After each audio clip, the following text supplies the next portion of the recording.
You're now watching a clip from the Inspired by show. You can watch the full episode on our YouTube channel or listen on iTunes, Spotify, or wherever you get your podcasts. So make sure to head over there, leave us a 5-star rating if you enjoyed it, and follow the show.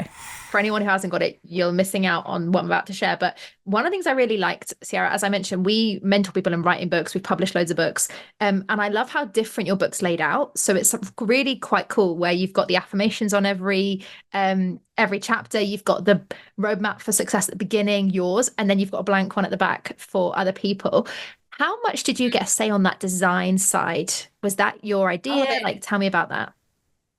All of it, every single part of it, just because I'm very particular with what goes out. So the actual roadmap, what's written on there, the shading of the gray, because I wanted color, but I didn't know how expensive color is to put in books.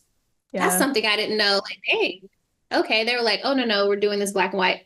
So at first it was just black and white, but then I wanted to like shade it. Every little part of it, I had they allowed me to have say so in it, which I'm lucky about. I think because I'm in a creative industry, so they trusted me with that. But visually, yeah, like every part of it, even the little emojis, like I add the little emojis to the roadmap. So everything.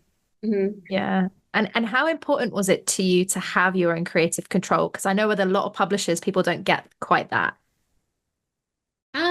It was really important because you ultimately want, because it's my face is on there, like whatever happens in this book, people are going to think that it was my idea. So I need to have like some sort of like say so. Obviously, I took a lot of their advice, but at the end of the day, the decision was mine, which I was appreciative of. So yeah, it was very important because it's my first presentation to the world. Like it's really important to have Yeah. that. Yeah, totally. And you mentioned obviously in the book, every chapter has an affirmation, and at the end you've got the summary of them. Where did the affirmations come from?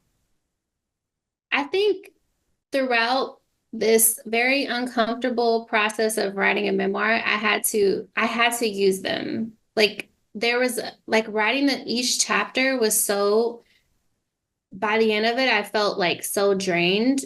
There were questions of like, there was a lady that was hired to literally like bring out my story and to kind of like help me with therapy throughout each chapter. So the affirmations were just reminders of like things that I could still use today that could help me like emotionally deal, because a lot of these things I'm still dealing with. Like my mother is still sick, so that's still a constant journey.